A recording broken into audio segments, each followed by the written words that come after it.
Welcome everybody to the first episode of the DM podcast. And here we have our first guest, Dionysis. And today we're going to talk about the Tate Brothers. And there's two sides here. I personally adore and love the Tate Brothers. He hates them for some reason. Despise them. Yeah. Anyway, tell us a little bit about you. Hi, my name is Dionysis. I write very dumb code in my time and play video games. And I keep being woke, gay, liberal, communist propagandation, as many say. You see, this is what you should not do. What do you know about the Tate Brothers? And how did you first, see them? Okay, let's say how I first encountered them. Yeah. So, one day my brother came to my room. He was fucking knocking on the door. Check this guy out. Yeah. And he was showing me a TikTok of Andrew Tate fucking screaming. Okay. And I was like... What was he screaming about? Do you remember? It was the clip with the machete. He was on the bed with the machete thing. Oh, yeah. And he was like... Okay. He was about the machete thing. I was like, who's the fucking retard? And my brother was like, his name is Andrew Tate. He's very fucking stupid, he said. Anyway. What I've learned so far about Andrew Tate, he used to be a kickboxer. 4-time kickboxing world champion, yeah. He's very good at kickboxing. Apparently kickboxing is like boxing but with kicks. Yeah, it does utilize kicks as well, but it also has punches as well. Yeah. Anyway, so he was a kickboxer and he had a cam girl business. Yeah, he did have a cam girl business. Yeah. That's how he first became a millionaire, actually, with his brother. But to be fair, those women did get paid 50% of what they were earning. Anyway, so I'm not here to discuss about No, because it does have to do with the allegations that he was getting threatened with. Yeah. Anyway, and he now has this business of the Hustlers University It's called The Real World. The Real World. It used to be Hustlers University. It used to be Hustlers University a few years ago, but it has changed name though because to the Real World. To The Real World because his whole concept is escaping the Matrix or some shit. Yeah, it's basically, what does escaping the Matrix mean? Yeah. So what it means that escaping the world that they want you to live, which what is the world that they want you to live? Is that you work your whole life a 9 to 5, you know, you hate your life, you hate your wife, okay? And basically, live a life of poverty and depression and, you know. Yeah. So that's why he's trying to wake up the populace so they could become the best version of themselves. So he's woke. He's trying to wake up.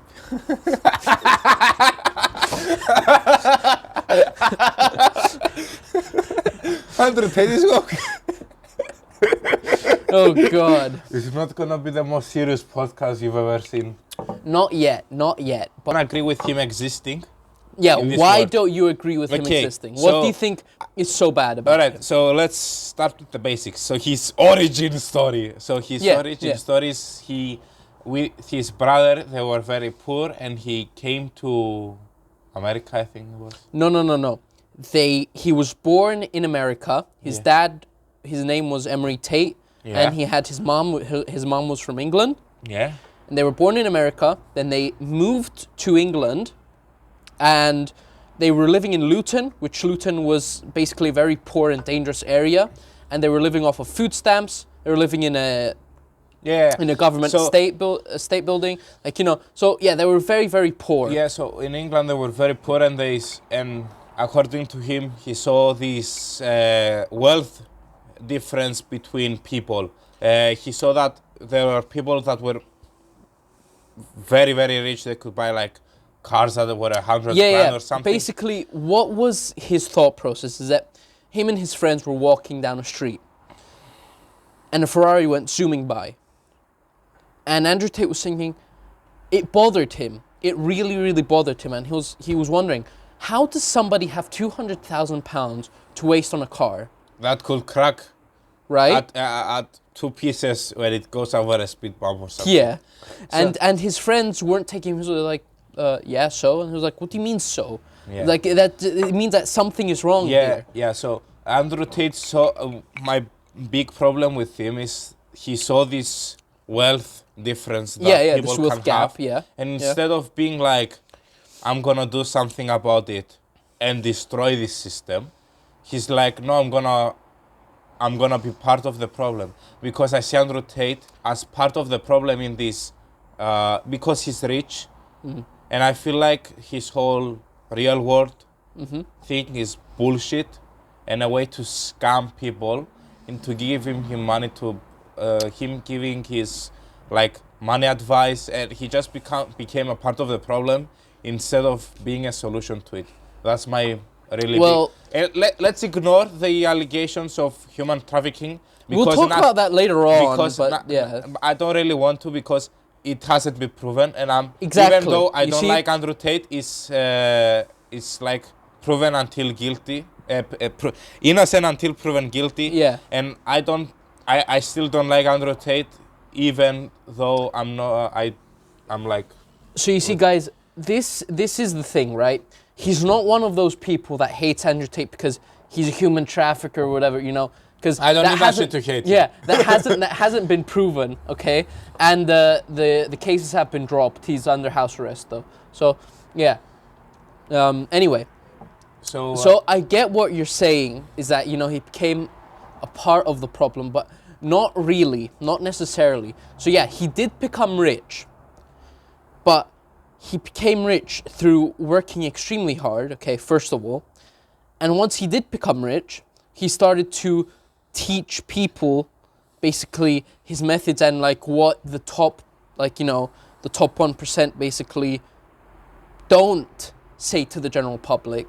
Because, like, you know, do you ever see Jeff Bezos or, okay, let's leave Elon Musk out of the question. Jeff Elon Bezos, Musk is, you know, I don't fucking know. I don't like him either. all these like rich people, right? No, I like Elon Musk, okay? But, yeah. Do you ever see them tell people how to get rich, or tell people how the rich people basically, you know, how the rich people make the poor people stay poor instead of, you know, them becoming rich? Yeah, I think like, that's why Andrew Tate became so influential, because he started telling the truth. He started telling all the lies and all the stuff that the mainstream media is making the general public believe, right? Yeah, so like I've watched a bunch of Andrew Tate stream, not as a preparation to this podcast, but because he became popular. Don't worry, I'm not one of those people that just watches the clips and draws conclusions from the clips. Yeah. Even though I don't think it's a very bad thing to do, because the clips are from his audience, right? Yeah. They upload them, so they're how they interpret the Andrew Tate as a person. So I think it's actually not really unfair to judge him just from the clips. But I like to do a lot of deeper research when it comes to this stuff. So I've personally seen a lot of his podcasts of him alone, with his brother, with him discussing with women and shit. So yeah, I have them on my second monitor, fucking dropping my FPS. Like, well, listen.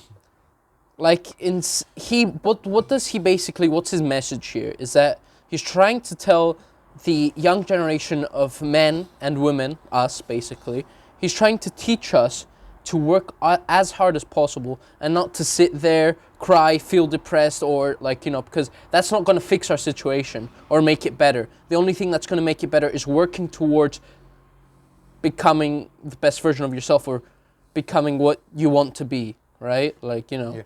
I get what you're saying. An argument that I see oftentimes being presented is that Andrew Tate says a lot of things that are correct. Mm-hmm. And that is true. There are a lot of things that Andrew Tate says that I agree with. They're not the majority, but when these things that he says that I actually agree with are not things that are said only by Andrew Tate.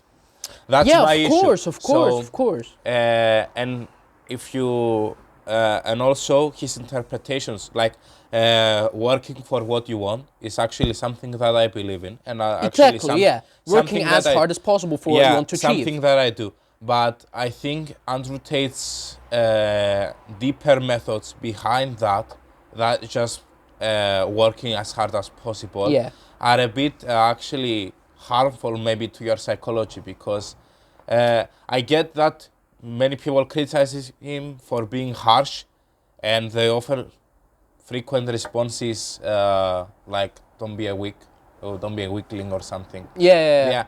But I believe that if you want to pass a message of a message of working hard and not being not just staying there and doing nothing, is it should be guided in a more positive way, first of all, and second, usually the people that say you should be working hard for this, they do it in I think the methods that they are conveying this message are targeted towards lazy people. So what often happens is they fit into this laziness cycle. They like watch people, like let's say a teenager watches those people, tell him stop being lazy and all that shit, but he watches them on Instagram or TikTok, which is laziness platform.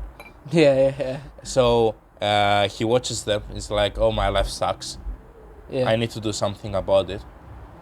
But it doesn't oftentimes work. It sometimes works. If it worked like sometimes, but for the cases that didn't work, it just didn't work. It will just be didn't fine. work, It will be fine, but I think it's actually working against it, because when you're in this loop like of people telling you your life sucks, do something about it, it's actually kind of hard. Some people may take it as a hit to themselves, and maybe like, well, fuck, he's like, you know, saying the right thing, right? But at the same time, it's like, well, that just makes me feel even more like shit, right? But it's also about saying like the truth. Okay, I get that maybe saying it in a way which is a bit more harmful than what it actually is like, you know, it's or that may actually even hurt your mental state, right? Or like, you know, you should basically don't take it as a personal hit. Just take it as like, oh shit, I can be way better than what I can be, right? It's not the personal thing, the part. I'm not talking specifically about myself. I mean, those people don't help me. When I see them, I'm just getting bored. Like, I don't need them to motivate me. But I think for most people, they work against them. Also, this other thing you keep saying about he says the truth a lot. What do you mean by that? Explain it better to me. What do I mean by him saying the truth? Well, the way that he says the truth is that whenever, you know, like people around you or you know, the mainstream media, they talk about what's an example that I could give? I need an example. Yeah, that's what I'm trying to do. Like, well, something let's this is an example. Don't take it as like you know. Yeah, it's fine. You know, when doctors, mainstream media tell you, okay, watch porn, it's fine to jerk off 5 times a day, do it. You won't get any weaker, your testosterone levels won't go any lower, right? It'll stay the same. That's not true. That's it. Well, he basically says it as, like, you know, no, that's not true, because it's been proven that if you don't masturbate for a certain amount of time, or a certain amount of weeks or months, and don't look at porn, you know, your mental state is much better, and your testosterone is higher. So don't believe them. I think, so doctors are really saying you should watch porn. Actually, when you are masturbating, the masturbation part is fine, because if you want to reduce prostate cancer, ejaculating in any way is helpful to it. Like, but the porn part is always a problem. It's always a problem, and that's what men are falling for. You know, men look at these women on Instagram, right? Or like men, you know, you might be scrolling through. Like I have friends, like, you know, they scroll through Instagram, and you know, they might show me some woman that, you know, of course she's beautiful or whatever, but you know, they look at it all the time, It's sort of like, you know, that could fuck you up, especially your mind. Yeah, a long exposure to porn. I mean, some people are more resistant to it than others. That's true, but it really depends on the person. At the same time. But the problem is, see, like Andrew Tate was running a cam girl business. See how he was part of the problem? Like he was contributing to that problem of women being, as he claims, hoes, and women looking beautiful and taking advantage of these men. But like, you know, because back then he was atheist like you. Him and his brother, they didn't believe in God. Yeah. Right? And that's why they did this when they were about like 27, 28. And, you know, he says, now that I'm a Muslim and his brother's Muslim, Christian, right? You know, they say that, okay, well, I don't think it's ethical to do this. Yeah. I did it the time that I did it because, you know, they wanted to make money, and of course they were atheists as well. And they're like, well, I don't think it's ethical. I wouldn't make such a business again, you know. So, yeah, of course they have some faults in their past, but everybody has faults in their past, you know. So like, even you might have, everyone has faults in their past, you know. So you can't just blame one person to, oh, you had a cam girl business, you're a bad person. You're a bad person. You shouldn't exist, right? That's basically what they're trying to do. So like, I mean, yeah, they're not really pushing for porn. There's many researches you can find just by Googling porn on, because, you know, there's sites, PubMed is for doctor,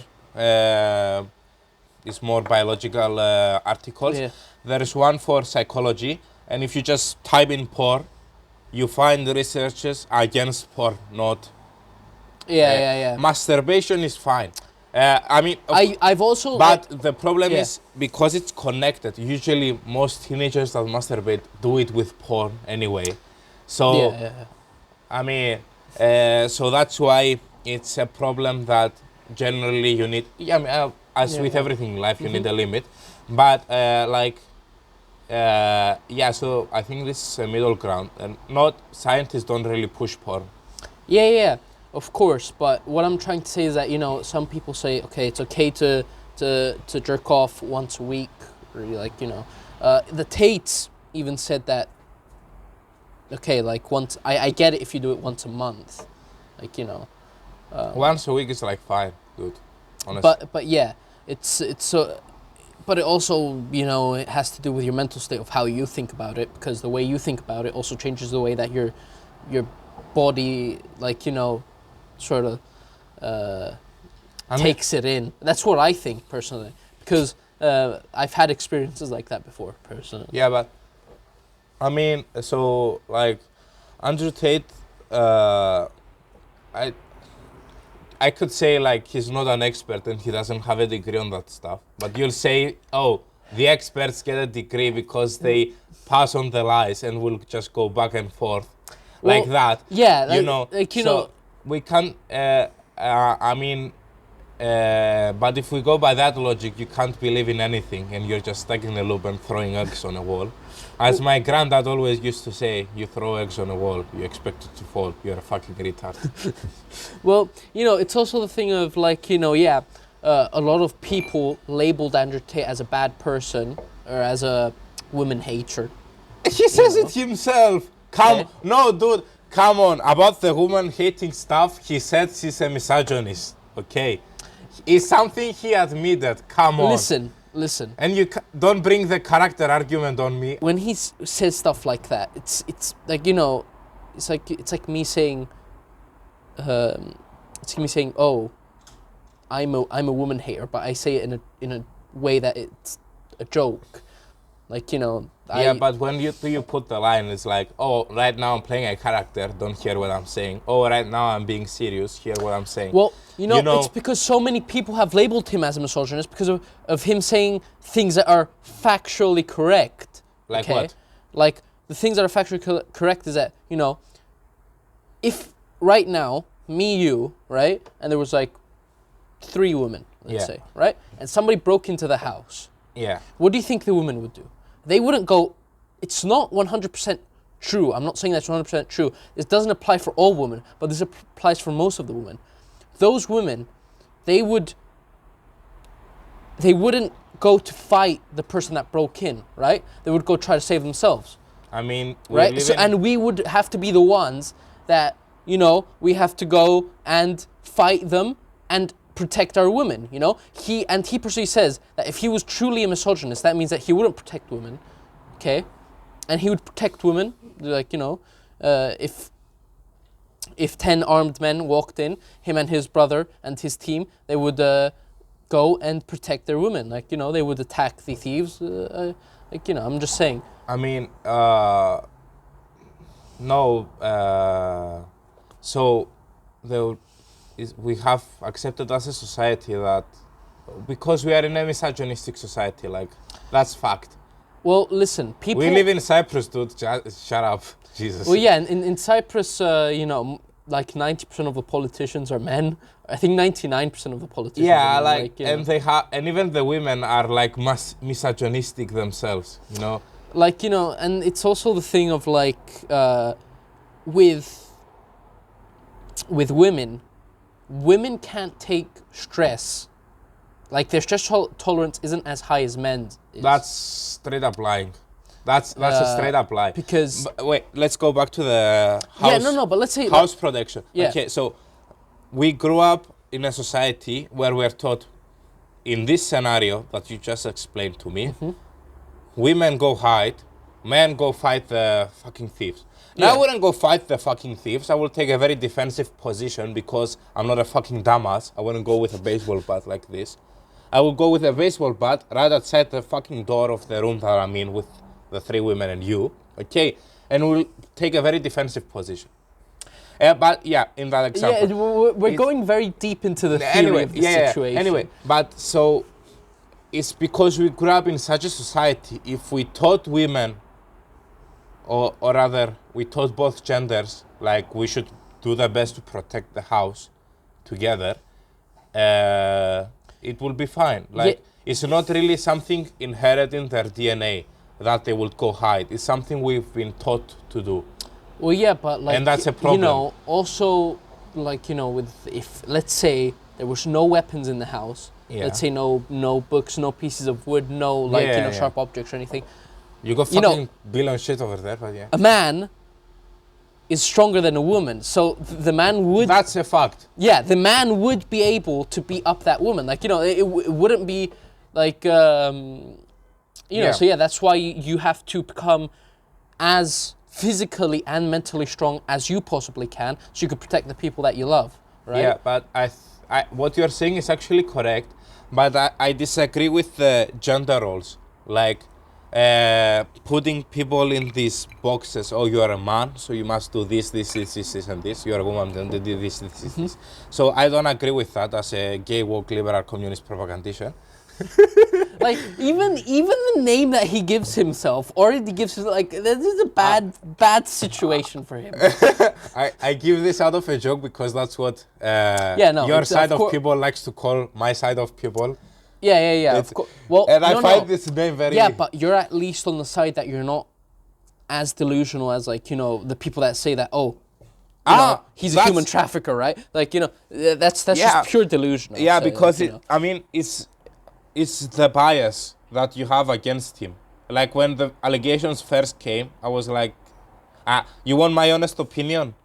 I want you to tell me about what you think about I believe that from the little I know Andrew Tate, because I know him, I never met him in real life, never actually talked to him. Who has talked to him? Like, but from the little I know him from his podcast and whatever fucking live streams he does, I have him capable of doing such a crime.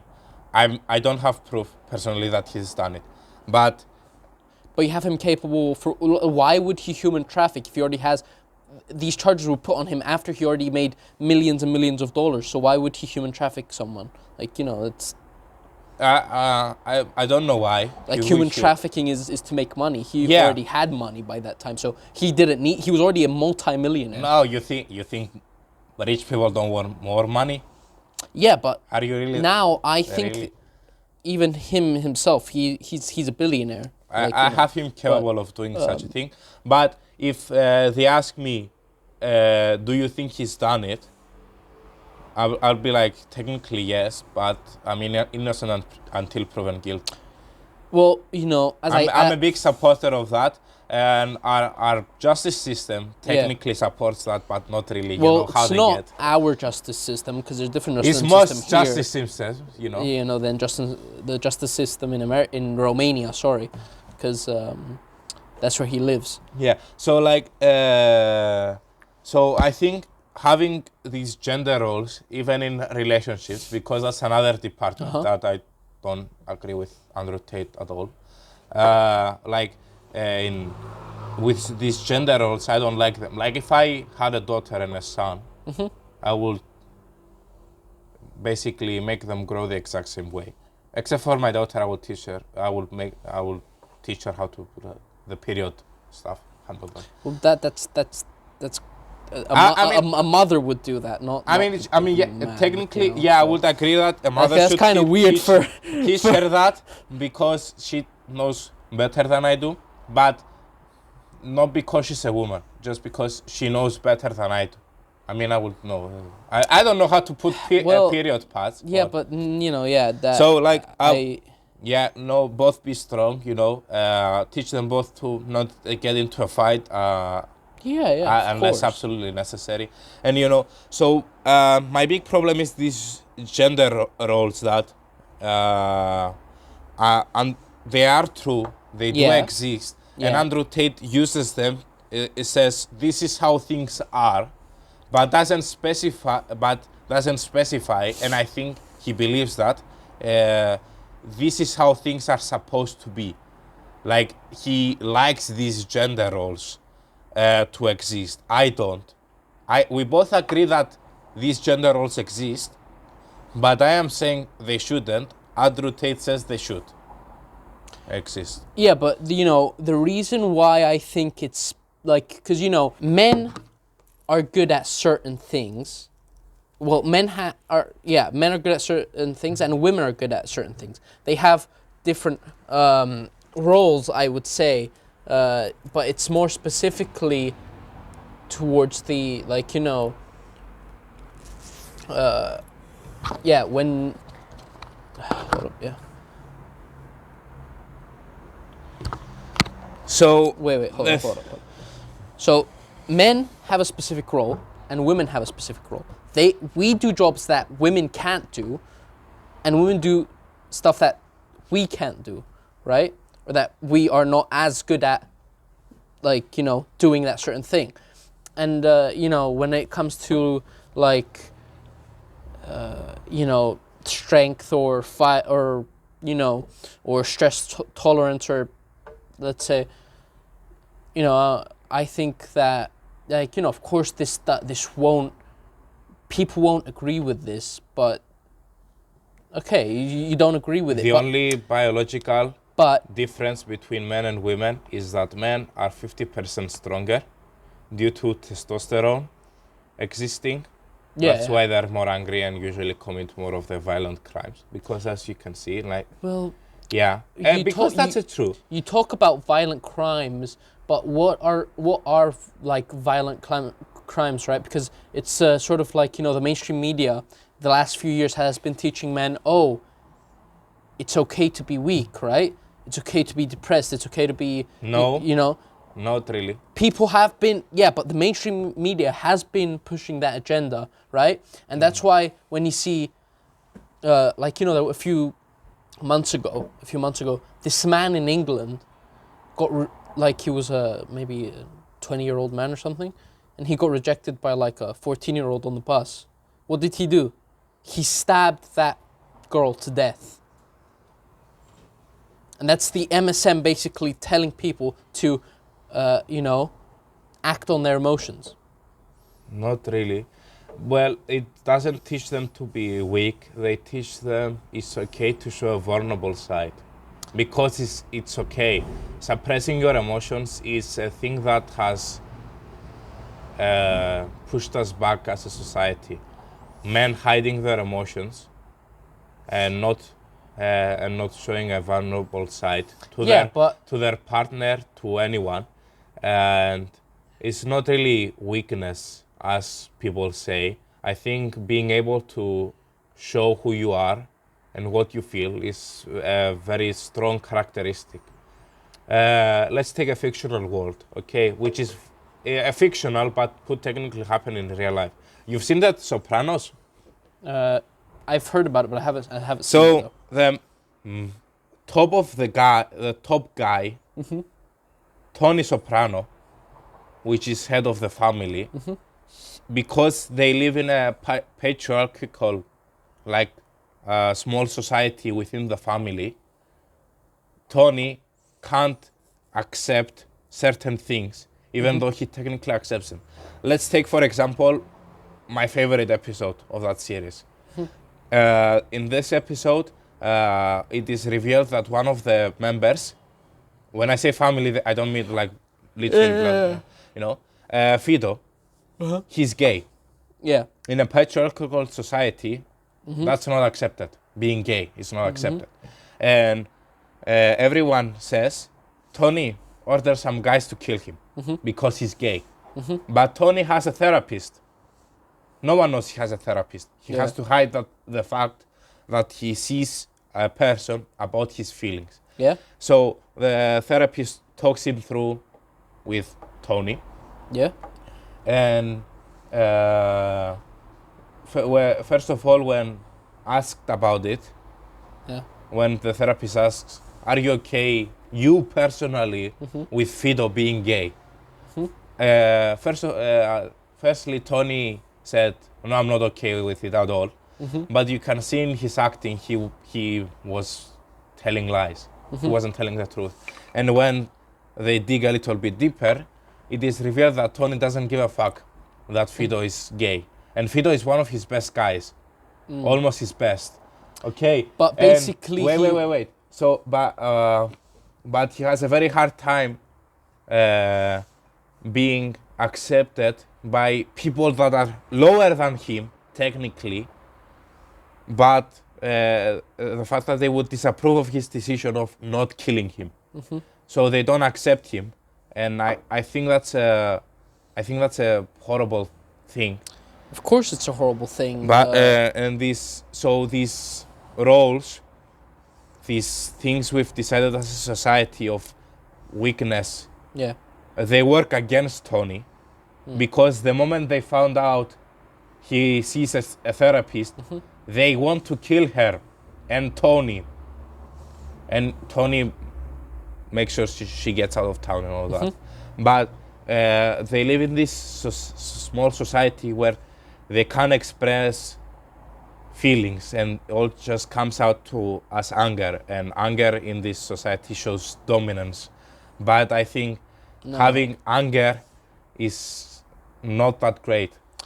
Being sad about something and being angry about something is reasonable, but when it all compresses down to this single emotion, because emotions are complicated. That's why therapists exist. When you compress them all into anger and you just let them out, it's extremely unhealthy. Because Andrew Tate, as you previously said, cares about mental health. Yeah, he cares about men's mental health, especially because it's been fucked up by the mainstream media. But actually no, because the way Andrew Tate measures that mental health is been fucked up is because we found more people are more depressed. But you know how we found that out? Because we became as a society more acceptable, we accept more as a society, going to a therapist and actually discovering these things. There's this statistic that younger people are more depressed than older people. And people say, oh, it's because younger generations complain all the time and are happy with nothing, are not happy with anything. But what's maybe actually true is the fact that younger people are more willing to go to a therapist and actually discover those feelings that they have. Mental health hasn't been really on a decline. Or rather, we don't know if it has been on a decline. Well, we have to see it in the longer term, because we've just now, in recent years, accepted the fact that going to a therapist is okay, asking for help is okay, crying is okay, because it is okay. Yeah, it's not a weakness. I'm just saying that, like, you know, of course there'll be times that you'll cry, of course there will be times that you'll show emotion, but what we're trying to say is that men's emotions, actually, men's emotions are stronger than women's emotions. That's what I would say. Because men carry more anger, right? Men carry more anger. So when the mainstream media and when all these therapists come out and say, oh, you can express your emotions, those emotions come out as anger. And with this anger coming out, what does it mean? It means more mass murders, like, you know, more school shootings, like, you know, so horrific stuff has resulted in what they've been saying of, you know, it's okay to express your emotions. So yeah, I would say that, of course, like, you know, I don't know, for as many people that want to go to a therapist, they could go to a therapist, but yeah. No, because telling people it's okay to express your emotions is something many people weren't trained to deal with. The fact that they can choose to feel, they can just say to people, damn, I feel sad. I am sad, I want to fucking cry. And what I've seen from Andrew Tate is that he makes you feel ashamed for feeling such a way. And the fact that therapists exist don't make people weaker. They just show people who they are and discover themselves. I mean, it's not really... I mean, if you go to a therapist, you have client confidentiality as with any other doctor, which is most important there, actually, because you're telling her or him what you feel inside. Well, I say her because I have a female therapist. Oh, okay. But when you tell your therapist what you feel, mm-hmm. and they help you figure out what's actually wrong with you, I think it's fine, because what people think going to therapy is like is you sit in a chair, yeah, she sits on another chair, and the therapist goes, "You're fucked up." Well, it's wait. But it's actually you in a chair, the therapist in a chair, you saying, "Damn, I'm fucked up." Therapist going, "Okay, great, let's start with that." And then they talk you through shit and show you shit. At the same time, if you have the brain power and the thought process to know that you're fucked up, then why can't you resolve that issue yourself, right?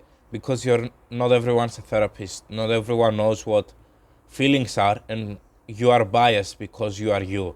You don't... Well, yeah, of course. I'm talking about myself here, but it also should turn into a thing that, you know, because... Even therapists need other therapists, just so you know. Therapists go to other therapists. They're therapists for therapists.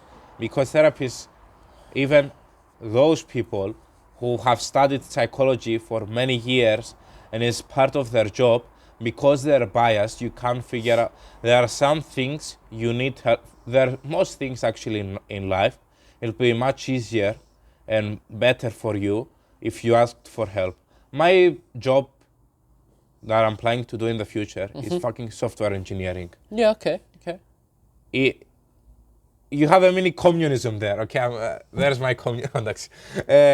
But you have there a community that supports basically helping each other.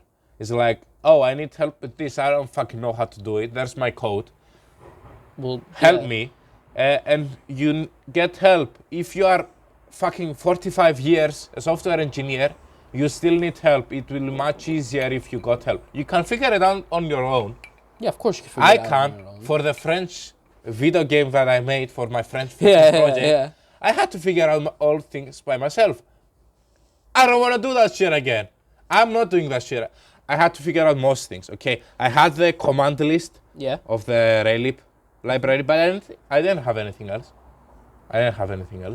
So I think asking for help is something that asking for help, getting help, is something very useful. Something that we've developed as a society and is very useful and shouldn't be really be shamed upon. But yeah, I would say, of course, asking for help is, you can ask for help if you personally think that you really need it. But yeah, I think many issues that men have can be resolved by you going through the suffering and through pain and through a lot of this hardship that men go throughout their lives, right? So if you do choose the harder option, if you do what you have to do every single day, I think you'll figure out your mental state pretty well. I think you'll realize who you really are, and you'll be able to fix most of your problems that way. I respectfully disagree. I think going through the path of pain, even though there's an easier path, of a more healthy path, because it is healthier going to someone for help instead of figuring it out on your own.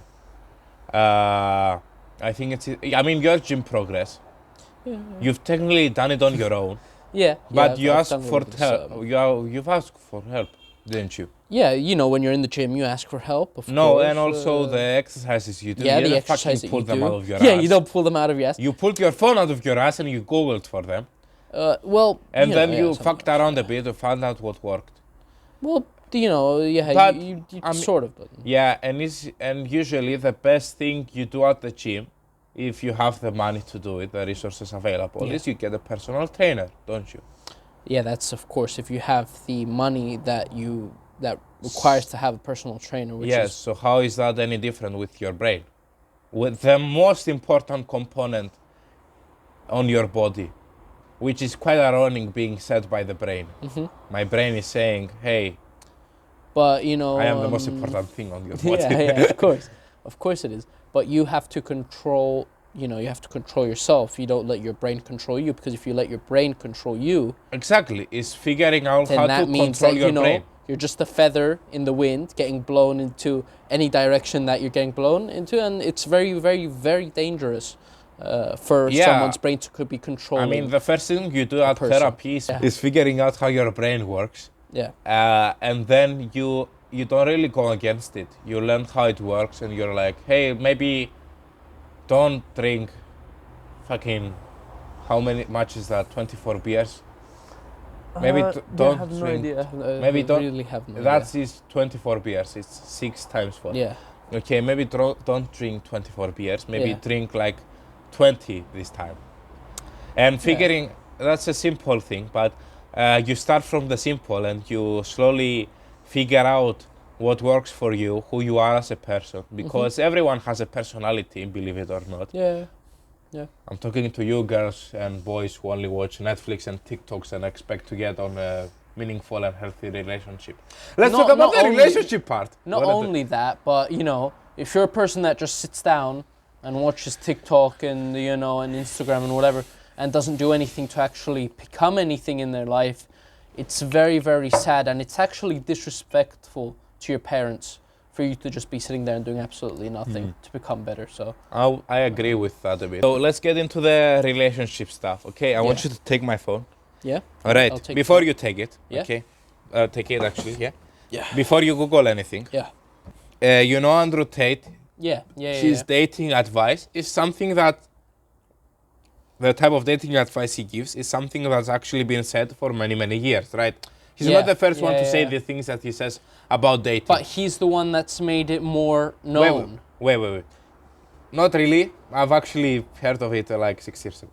For me, myself. Yeah, anyway, I know, but he's bringing it up to date. So these people often use the phrase game, right, to refer. Bro got game. Yeah, bro got game. Yeah, so this phrase actually comes from a book called The Game. Okay, The author of that book is called Neil Strauss. Google him. Neil Strauss. Strauss. So he's almost a carbon copy of The resemblance is uncanny, isn't it? Andrew Tate. Yeah, he looks pretty similar, but not that much. Yeah. Anyway, it was a funny thing I found when I googled. Okay. Look. His dating advice is actually horrid. It's horseshit. It is. His dating advice? Yeah, they have the same one. Or the Tate's dating advice? Which one? They have the same dating advice, basically. So the Tate's dating advice is absolutely horseshit. Why do you think it's horseshit? I don't think it leads to healthy relationships. So Andrew Tate keeps saying that a relationship should be transactional. I give you something, then you give me something. Let's say we're in a very nice gay relationship, Dimitris. Okay. When we're in a relationship, according to Andrew Tate, I have to provide something for you, and you have to provide something for me, right? Well, of course, that's how a relationship works, doesn't it? Kind of. So the main thing he says, first of all, he says men should provide this for women, and women should provide this for men. Men usually being money and luxury and all that shit, and women being sex and babies and that shit. Love, let's say. Which is a bit reductive in my opinion and misogynistic. Again, with the misogyny. So I think it's a bit misogynistic to put them, first of all, in those gender roles. Yeah, so it's misogynistic for me to be able to take care of my woman and, to never make her work a day in her life if she wants to. I'm not saying that my woman can't work. I'm just saying that I would have enough money that she won't have to work for the rest of her life. Yeah. I don't have a problem with this relationship dynamic. Yeah. But kind of do. I'll explain how. So my biggest problem is, first of all, he says this is the only relationship dynamic that can be. First, he forces that relationship dynamic to his advice. Mm-hmm. And also that I think it's transactional in terms of basic resources. Yeah. Even if they come from a source of love, you can have this without the love many times. It's like what happens many times is that a man will provide for the woman money, but the woman becomes locked in that relationship because she doesn't have work. She's been with that guy she's like, 35? She's like 40. She might get to 40. Realize the guy's an asshole. Wants to leave him, but she doesn't have a job. She didn't go to fucking university to get a degree or something. Yeah. And she's basically trapped there because the guy said, I'm gonna provide everything for you. So, and you end up having these women in locked relationships where there is no really true love. I think the thing you should provide for your partner is love, support, understanding, trust. When I come home one day or she comes home one day, I can cry in her arms and she can cry in my arms if necessary, if she wants. And if I want it, she can provide that for me. It's more like actions. It's not really actual money or sex. I don't want a wife that I have her just for sex. Well, no. Because if I can, if I have a lot of fucking money and I just want sex, I get fucking hoes. Yeah, that's... I get whores, Yeah, you could do that if you want to, I guess. What you're trying to say here is that, of course, I'm not saying that, as I said, if she's clever enough, then, she wouldn't be in a relationship where she doesn't love that man, or she would have a job during that relationship as a safety net. But that's really up to her because, but the problem when I tell her that I'll provide everything for her, I mean it. I'll provide everything for you. Now, if you want to have a job, you can have a job. I'm not saying you can't have a job. So really, it is her choice of what she wants to do, if she wants a job or not. I mean, usually these people go for women who are kind of dumb and won't look for an out. That's the big problem. Well, if you tell a man, the main reason that Andrew Tate is pushing that is because he doesn't have the mental capacity and he doesn't have the emotional intelligence for him to provide the things I've said are important in a relationship. He can't provide that for a woman. So he is trying to push this agenda and make a society that doesn't rely on the things that I've said are important in a relationship, but the things he says, because he can provide those things. And well, at the same time, it's also teaching men to become the best possible version of themselves, for them to, be a man that could actually take care of a woman properly. But I don't Right? think that's important in a relationship or as a person, actually, being able to financially provide for, like, let's say you have a wife and you're planning on getting like 2 kids. Providing money for 4 people, to my eyes, is not necessary to being a good person, like a great person. No, yeah, of course, I get what you're saying. I'm just saying that, of course, when you're in a relationship, you have to truly love the woman that you have, and the woman has to truly love the men that she chose. Like, because, of course... Yeah, but Andrew Tate's fucking single. He isn't, though. He is single. No, he has many children, actually. He has many children, and he has baby mamas. And he has multiple wives as well, yeah. He doesn't love any of them. No.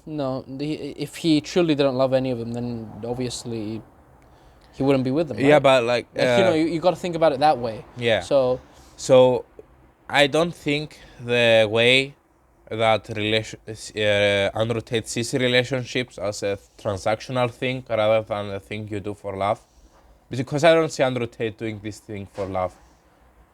Well, I would disagree with you on that. Yeah, because for Andrew Tate to have relationships and to have children, of course, I would say that he does love his woman, and but no one can be absolutely certain. But the way you can't, well, actually, there's a way to be absolutely certain, because when he had those allegations on him, right, they were calling his ex-girlfriends, and they were asking him, like, did this man bother you? Like, just tell us that he bothered you and we'll give you this amount of money. And they're like, no, he never did.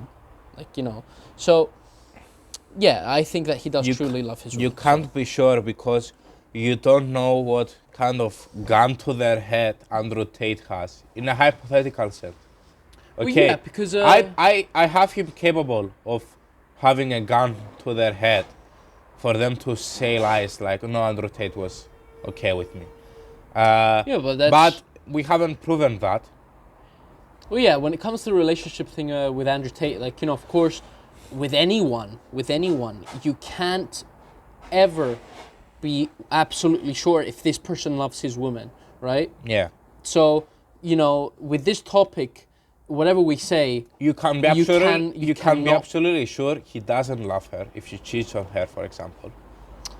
Well, no, if you cheat on your wife, you're fucking retard, and you obviously, and you like the woman doesn't have a problem with him having multiple wives or girlfriends, because doesn't she though? Maybe she has a problem, but she stays there for the money. Yeah, we cannot be absolutely certain, so I don't think we should really say anything to push a bad reputation on Tate, right? Because you cannot be absolutely certain. It's like, trying to label Jeff Bezos if we take the relationship advice that Andrew Tate gives, I don't agree with it, and I think it's quite horrible. And I think it's ruining relationships today. Well, It disguises itself as a solution to a problem, but becomes another problem by itself.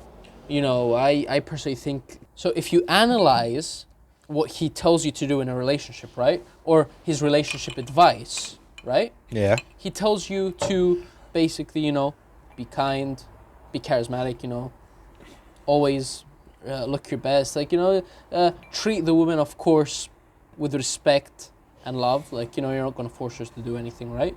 And, as long as, you can protect her, provide for her, and as long as both parties love each other, then that's a true relationship, no?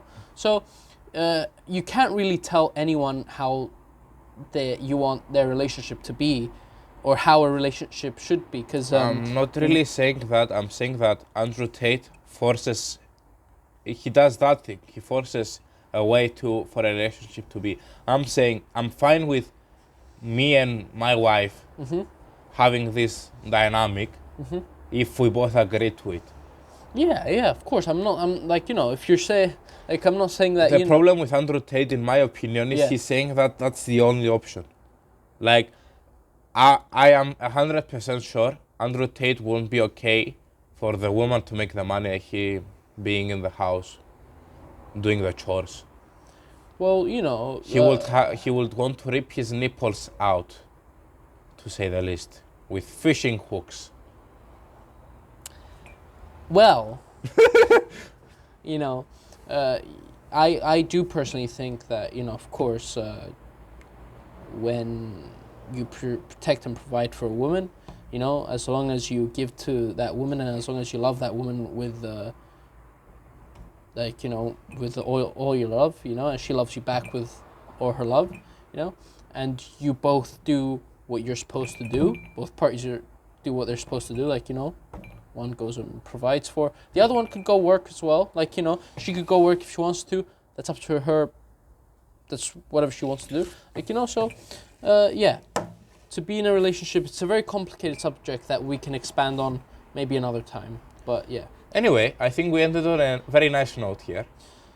Well, yeah, it was a very nice note. Definitely we didn't have enough time to talk about relationships, but thank you for joining into the DM podcast, the first episode. I hope I wasn't way too woke, liberal, gay, communist propagandist today.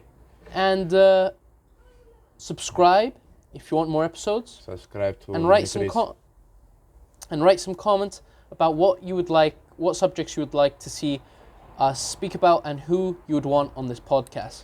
And I'll see you next time.